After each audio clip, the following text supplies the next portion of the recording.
Bismillahirrahmanirrahim. Assalamualaikum warahmatullahi wabarakatuh. Syukran alhamdulillah nahmaduhu wa nasta'inuhu wa nastaghfiruh wa na'udzu billahi min syururi anfusina wa min sayyiati a'malina may yahdihillahu mudilla lahu wa may yudlil fala hadiyalah. Amma ba'd. Yang pertama saya hormati yakni Bapak dosen Salis Irfan Fuadi selaku dosen pembimbing pada program studi pesantren atau pada mata kuliah studi pesantren. Dan yang saya banggakan pada teman-teman, baiklah, di sini saya selaku moderator yang akan membuka berjalan prosesi presentasi pada kali ini. Baiklah, pada diskusi atau presentasi kali ini yakni dengan judul modal pengembangan kurikulum, yang kali ini akan dibawakan oleh kelompok 6 yang anggotanya yakni Muhammad Imam Mustafa dan saudari Indria dan saudara Nandang Wicaksono.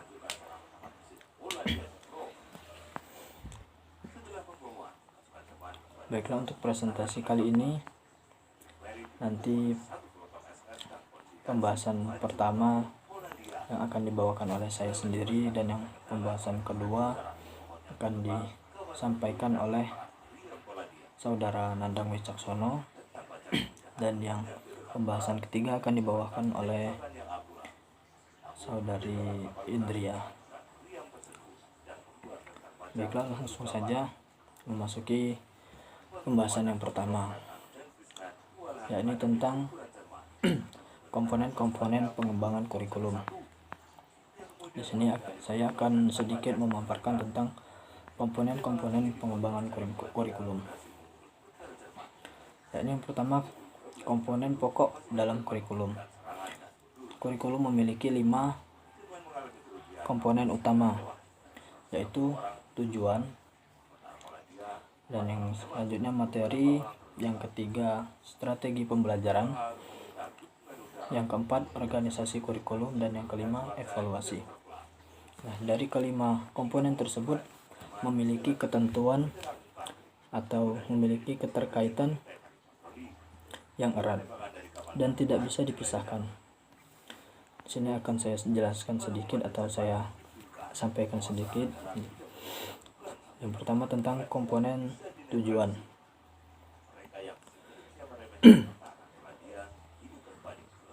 Kurikulum merupakan suatu program yang dimaksudkan untuk mencapai tujuan pendidikan. Tujuan itulah yang dijadikan arah atau acuan segala kegiatan pendidikan yang dijalankan. Berhasil atau tidaknya program pendidikan atau pengajaran di sekolah dapat diukur dari seberapa jauh dan seberapa banyaknya pencapaian tujuan-tujuan tersebut. Dalam setiap kurikulum lembaga pendidikan pasti dicantumkan tujuan-tujuan pendidikan yang akan atau harus dicapai oleh lembaga pendidikan yang bersangkutan. Dalam perspektif pendidikan nasional, tujuan pendidikan nasional dapat dilihat secara jelas dalam Undang-Undang Nomor 20 Tahun 2003, yakni tentang Sistem Pendidikan Normal, yang menyatakan bahwa pendidikan nasional berfungsi mengembangkan kemampuan dan membentuk watak serta peradaban bangsa yang bermartabat dalam rangka mencerdaskan kehidupan bangsa, bertujuan untuk berkembangnya potensi peserta didik agar menjadi manusia yang beriman dan bertakwa kepada Tuhan Yang Maha Esa, berakhlak mulia, sehat, berilmu, cakap, kreatif, mandiri, dan menjadi warga negara yang demokratis serta bertanggung jawab.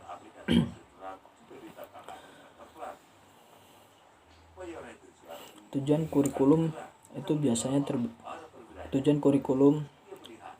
biasanya terbagi atas 3 level atau tingkatan.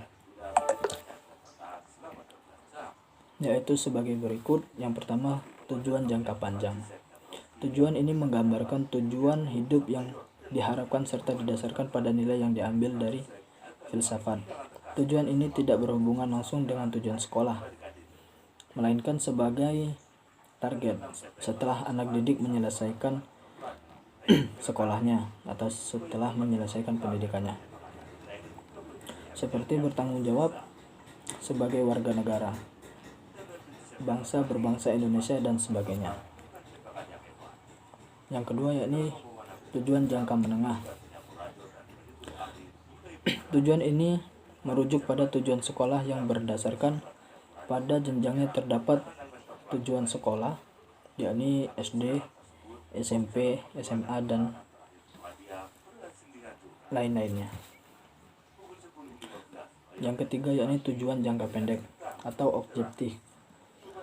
Tujuan yang dikhususkan dicapai pada pembelajaran di kelas. Misalnya, siswa dapat mengerjakan perkalian dengan betul, atau siswa dapat menyelesaikan tugas dengan benar. Siswa dapat mempraktekkan sholat dan sebagainya. Yang untuk selanjutnya yakni komponen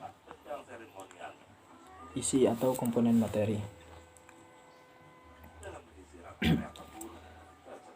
Isi program kurikulum adalah segala sesuatu yang diberikan kepada anak didik dalam kegiatan belajar mengajar dalam rangka mencapai tujuan. Isi kurikulum meliputi jenis-jenis bidang studi yang diajarkan dan isi program tiap-tiap bidang studi tersebut. Bidang-bidang studi tersebut disesuaikan dengan jenis, jenjang maupun jalur pendidikan yang ada. Langkah-langkah di sini ada langkah-langkah yang perlu dilakukan sebelum menentukan isi atau konten yang dibakukan sebagai kurikulum. Terlebih dahulu, perencanaan kurikulum harus menyeleksi isi agar menjadi lebih efektif dan efisien. Nah, di sini ada beberapa kriteria yang dapat dijadikan pertimbangan. Yang antaranya adalah yang pertama, kebermaknaan atau signifikasi. Kebermaknaan suatu isi atau materi diukur dari bagaimana cara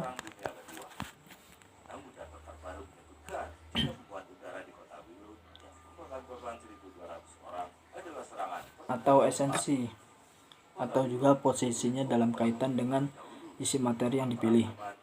Ilmu yang lain. Konten kurikulum dalam wujud konsep atau dasar.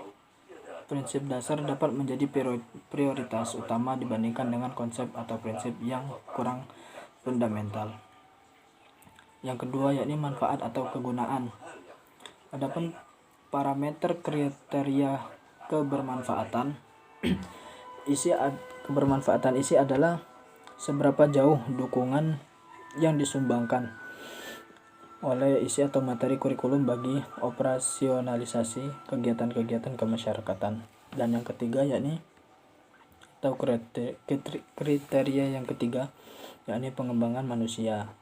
Nah, kriteria pengembangan manusia ini mengarah pada nilai-nilai demokratis, yakni nilai nasional, atau pada pengembangan sosial. Untuk yang selanjutnya yakni komponen media atau sarana dan prasarana. Media merupakan sarana perantara dalam pengajaran. Media merupakan perantara untuk menjabarkan isi kurikulum agar lebih mudah dipahami oleh peserta didik. Oleh karena itu, pemanfaatan dan pemakaian media dalam pengajaran secara tepat terhadap pokok bahasan yang disajikan pada peserta didik akan mempermudah peserta didik dalam menanggapi atau memahami isi sajian yang disampaikan guru dalam pengajaran. Untuk yang selanjutnya yakni komponen strategi pembelajaran. Nah, strategi atau model atau juga metode pembelajaran sangat ditentukan oleh karakteristik substansi yang akan diajarkan dan karakteristik siswanya. Tidak ada satupun strategi atau metode pembelajaran yang dapat digunakan untuk mengajarkan semua substansi pelajaran secara sama baiknya. Substansi atau isi pelajaran tertentu memiliki karakteristik tertentu, sehingga hanya cocok untuk diajarkan dengan cara tertentu pula. Untuk yang selanjutnya yakni komponen proses belajar mengajar. Nah, komponen ini sangat penting dalam sistem pembelajaran, sebab diharapkan melalui proses belajar mengajar akan terjadi perubahan tingkah laku pada diri peserta didik. Nah, keberhasilan pelaksanaan proses belajar mengajar merupakan indikator keberhasilan pelaksanaan kurikulum. Kemampuan guru dalam menciptakan suasana belajar yang kondusif merupakan indikator kreativitas dan efektivitas guru dalam mengajar. Kecenderungan proses pembelajaran adalah terjadi perubahan paradigma dan mengajar ke pembelajaran. Perubahan yang dimaksud ditandai dengan terjadi perubahan sebagai berikut. Yang pertama yakni berpusat pada guru beralih ke pembelajaran yang berpusat pada siswa. Yang kedua, berorientasi disiplin atau mapel tertentu, beralih ke pembelajaran yang integratif. Yang ketiga yakni berorientasi topik tertentu, beralih ke pembelajaran tertentu. Dan yang keempat yakni pembelajaran mengikuti alur tertentu atau standardized, yakni beralih ke pembelajaran dengan alternatif. Untuk yang selanjutnya yakni komponen evaluasi. Nah, di sini evaluasi merupakan salah satu komponen kurikulum. Dalam pengertian terbatas, evaluasi kurikulum dimaksudkan untuk memeriksa tingkat ketercapaian tujuan-tujuan pendidikan yang ingin diwujudkan melalui kurikulum yang bersangkutan. Salah satu komponen kurikulum penting yang perlu dievaluasi adalah berkenaan dengan proses dan hasil belajar siswa.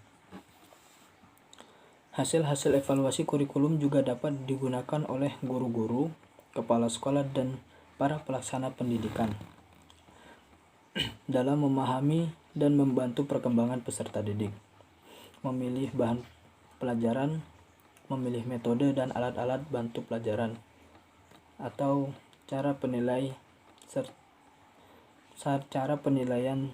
serta fasilitas pendidikan lainnya. Baiklah, mungkin sekian sedikit pemaparan pembahasan pada makalah ini, terutama pada bagian yang pertama, ini komponen-komponen. Yang untuk selanjutnya nanti akan disampaikan atau dilanjutkan oleh Saudara Nandang. Kepada Saudara Nandang, saya persilahkan. Assalamualaikum warahmatullahi wabarakatuh. Terima kasih kepada Saudara Nandang. Untuk poin selanjutnya akan saya jelaskan, yaitu mengenai model pengembangan kurikulum.